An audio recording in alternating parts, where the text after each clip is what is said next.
What is going on, beautiful people? Welcome to another episode of A Narcissist Explains. I am self-aware, diagnosed narcissist Lee Hammock, and I use my platform on social media to raise awareness for NPD, get more people into therapy, and to also validate the victims and survivors of said disorder. Today's episode is going to be about why some narcissistic people drink too much, why some narcissistic people might do illicit substances and things like that, and get addicted to illicit substances and things like that. So let me preface this by saying that I am in no way an alcoholic, y'all. I'm just not. That's not my style. That's not what I do. But do I drink? Yes, I drink socially and things like that. And I also drink sometimes unsocially, just at home, but not to excess. Not when I'm stumbling around the house doing silliness and acting silly and things like that. But sometimes it's just like, I think I drink to, I think a lot of narcissistic people might drink to calm down the noise, to slow down, to make the world slow down and to get some silence or whatever. And just sometimes, like, I honestly, to feel some semblance of normalcy, is like, it's kind of crazy sometimes, like how the world, especially being a self-aware, like, diagnosed narcissist, how the world perceives you and how the world is, it's a lot.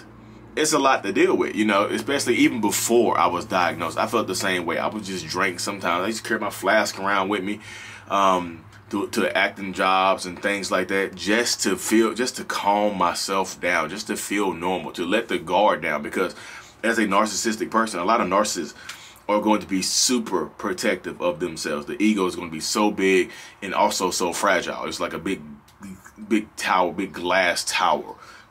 Huge glass tower, but it's also a glass tower. It's fragile. A rock can break it. You know what I mean?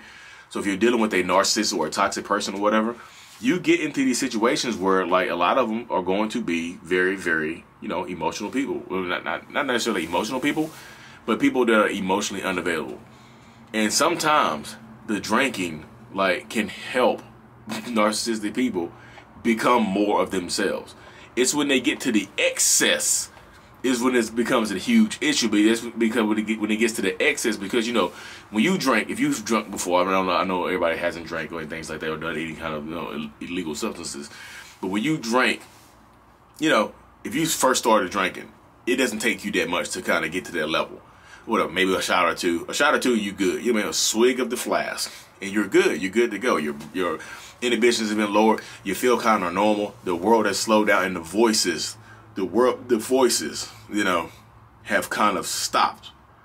The voices have stopped. The voices have slowed down and calmed down. They're gone for a little bit. But as time goes on and you drink more, your tolerance for it is higher now. So it takes more to get drunk.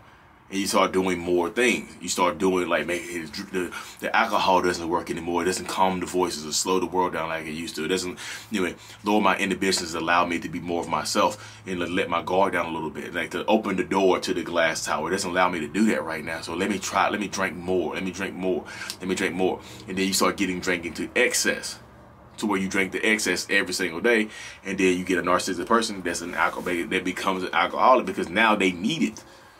Now the world doesn't function correctly for them if they're not drinking, if they're not coming out of illegal drug and things like that. So a lot of narcissistic people are out here trying to just feel something. Yeah, I promise you, when I drink, I become more of myself. So that's why sometimes you see me on live. Like, people are like, Lee, your lives are different. When you're live, like with your 60-second videos, your TikToks and stuff like that, you're funny, you're cool, it's quick, it's witty and things like that. But when you're live, you seem more of who you seem different. Because a lot of time when I go live, I take a couple shots before I get on live, or actually during live, because it helps me become more myself and lower the inhibitions and things like that to feel a little bit. I'm not saying all narcissistic people do this, because, like, once you drink a little bit, you become more of who you are. But when you drink too much, that's when the rage monster comes out. Because a lot of people don't know their tolerances, narcissists included and narcissists excluded. You know what I mean? There's people who drink in general don't know their tolerances, so they'll drink to excess. And when you get to the excess, that's when the rage monster comes out. That's when the darkness comes out. That's when the physical, verbal, mental abuse comes out. That's when the darkness pretty much comes out. So a lot of times you're trying to teeter that line, especially somebody like myself who's not an alcoholic. You're trying to teeter that line between, alcoholism, which is kind of crazy, and just feeling normal. Because I feel like The reason I stopped drinking so much was I've never been an alcoholic. You can ask anybody in my life, but I feel like doing the therapy has actually helped. It's kind of like alcohol to me, where it kind of helps the voices. Like I swear, like, let me stop y'all real quick. Let me hit pause on this real quick. I know people are gonna be like, the voices, Lee. We got your ass. We finally got you. Those voices are the demons in you. The Jezebel spirit that's inhabiting your body, that's what it is. We got you. You said it. You just admitted to it. We got you. No. No. It's not. It is not the Jezebel spirit, y'all. I promise y'all it's not. It's more along the lines of, like, literally, like, my conscience. Like, literally. I tell this to people all the time. It's gonna sound like, it's gonna sound kind of crazy, but I feel like I have two consciences. Like, one of them is the narcissistic personality disorder conscious, and the other one is not. And the narcissistic personality disorder conscious is the one that's super guarded, it's super defensive and things like that.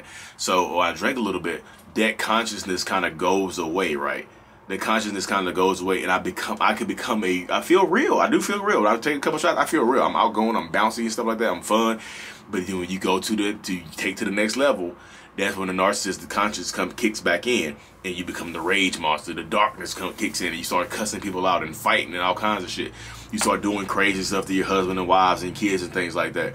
You start you act out of character, but it's actually in character because you become that narcissistic person. When you drink too much, when a narcissistic person drinks too much, the normal self, the normalcy in them goes away, and it's full-fledged narcissist. It's full-fledged narcissistic personality disorder, the monstrous version of it.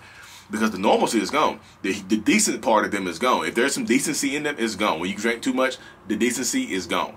So that's why when you're dealing with an alcoholic, the decency is gone a lot of times because, like, again, when you drink too much, it dulls out all the other senses, and the narcissism takes over. But when you drink a little bit, it dulls out the narcissism, if that makes sense, y'all. This is a video right here. I know it's not my normal, well, it is kind of my normal. I'm talking about narcissists and stuff like that.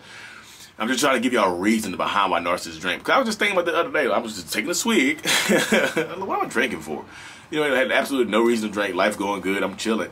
But I was just like, I'm just here taking the sips of Casamigos because I don't feel right now. You know, my therapist is out right now. I think she's on maternity leave right now, so I'm not going back to therapy till April, you know. So January, February, March, no therapy months. You know what I mean? So I'm just like dealing with it. I'm trying to, you know, come out and relax and things like that, and still make my videos and still maintain the semblance of my sanity. Because, like I said, not sanity, semblance of just who I am. Because therapy has been there for me, you know, on a continuous basis since October 2017, but now it's gone right now. It'll be back. You know, I'm not gonna go wild. I'm not gonna do what everybody thinks I'm gonna do and just flip out.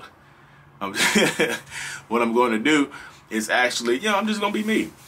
So I just take sips and swigs and things like that. So I am not an alcoholic, y'all. I'm just trying to explain the mind of an alcoholic, narcissistic person.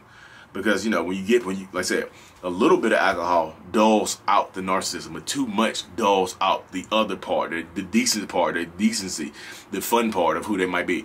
Because sometimes, if you're dealing with a narcissist and they drink, sometimes when they drink a little bit, they become fun people. They start hugging on you and dancing with you, become all emotional and things like that. You're like, yay! And y'all be like, yay, this is the fun part. This is the person I miss.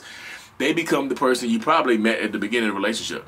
They become the person that love bombed you, manipulated you, or whatever. They become that person. They're loving on you, hugging on you, and, you know, being sweet on you and things like that, trying to clap your cheeks, you know, just smacking at you like, girl, you look good, you know. They're doing all kinds of stuff like that. But when they drink too much, it goes away. It's like, we were having fun at first, but they took another couple of drinks. Roar! It's kind of like you know, like the demon growl that people have like when you're watching TV. You know, there's like a demonic spirit inside of somebody, and the camera shows them, and then it's like, you wonder where the hell's that growl coming from? It's coming from that baby. You know, the baby possessed. Like, that baby growling like a grown ass man. Like,